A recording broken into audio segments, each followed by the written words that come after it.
open world RPGs. We all love them, well, apart from that one over there. Whether you're taking the role of a character that's given to you, or you're making your own adventure, I'm taking a look at some of my favourite RPGs of all times. Also to know, if you've got a particular favourite, why not write it down in the comments? I'll be sure to take a look, and without no further ado, let's begin the video.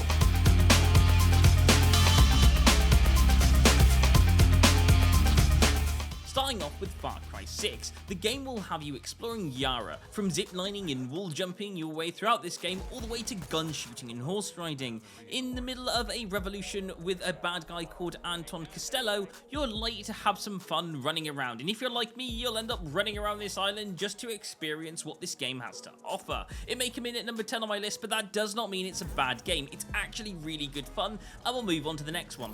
Moving to the United Kingdom for this next one, this is Atomfall. This is from Rebellion, the people that normally make the game Sniper Elite, but in this, they're taking on an open-world nuclear explosion vibe in the north of England, and this game will have you going throughout this lovely little English village, but it's guarded, so everyone's in their own zones. It's the kind of feel where there's more guards than there is people living inside this place. Then you've got all the destroyed areas all around this, where you can just run around, and there'll be loads of outlaws that you can either choose to shoot or sneak depending how you want to work with this game. And then on top of that, you've got loads of people that you can have conversations with. This game gets number 9 on my list, and generally I absolutely love it. It's one of my favorite games that have come out this year. Going to San Francisco next, and we're looking at Watch Dogs 2, and I love exploring this particular game, going throughout all these missions, hacking stuff. Oh, it brings me joy. Yeah, there's guns in there shooting, but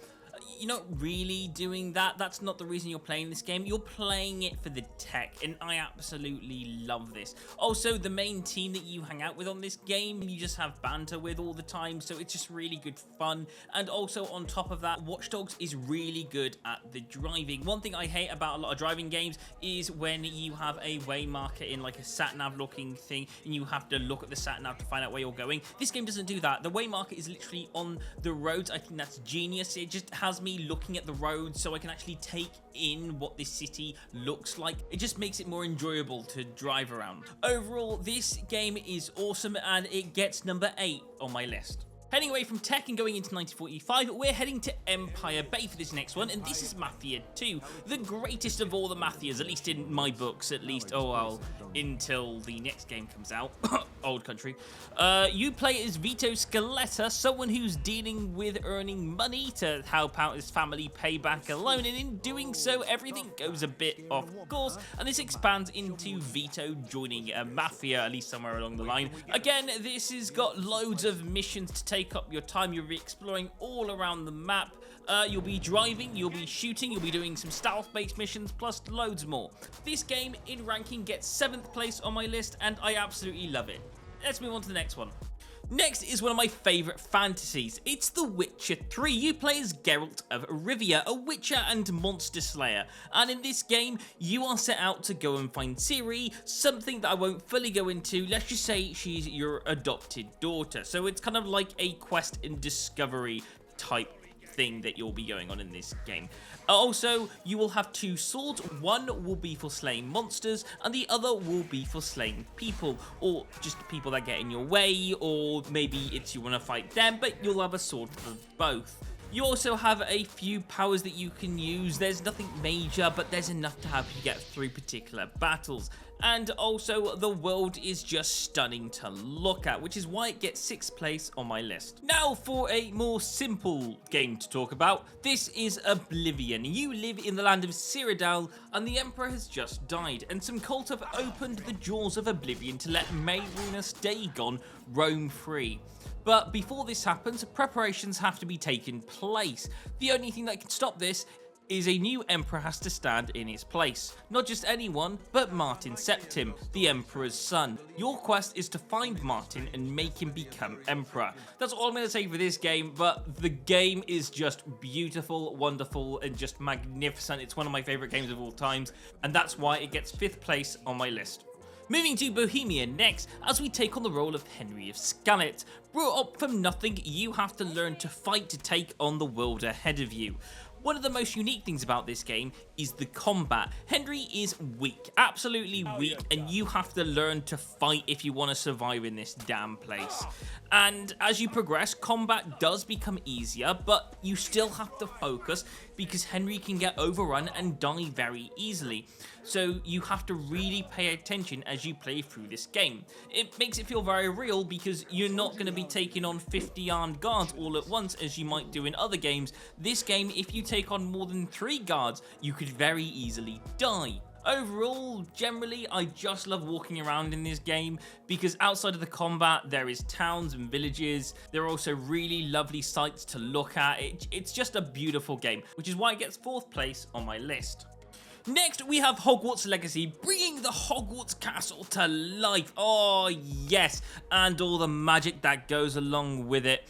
Oh, well done to this game. Oh, I've played this and I was like, oh, this castle, it's beautiful, it's explorable, there's no barriers, I can just do whatever I like, I can just run around this castle. It is perfect. And I learned that it isn't just the castle that's free roam and you can run around everywhere. It's the entire map. You have access to an entire map that you can just explore as well, especially when you get mounts. Oh, it's beautiful. And I'm a big fan of this movie franchise. And just to see that this movie being brought to life, not just good, but wow, really well done how they created this franchise into a video game, because I haven't seen that done as good as this. So yes, that is generally why it gets 3rd place on my list. And now for number 2. And there are reasons for this. Creating a world is one thing, but populating it, bringing it to life, adding in features that you can do inside a game, that's an entire other thing altogether. And Grand Theft Auto always manages to achieve just that. This is Grand Theft Auto 5 and online. You take the role of Michael, Trevor, or Franklin, or your online character. And yes, you can do missions and all that, and go from mission to mission, but on top of that, you've also got things like access to clothes shops, so you can customize your character. You can swim inside the ocean for all you want. You can even buy your favorite weapon at an ammo store and customize it. And online, there is so much more you can do. This game is like ice cream with all the toppings on top, and I absolutely love it. This game is just perfect, and like I said before, this is why it gets number 2 on my list.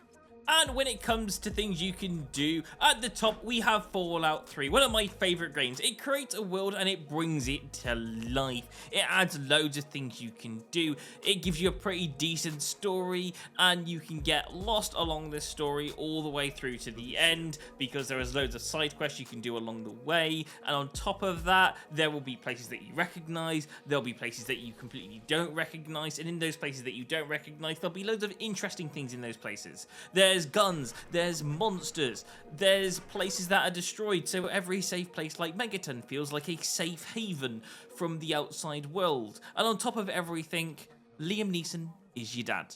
So, that's number 1, and I'll see you in the next one. Thanks for watching, and goodbye.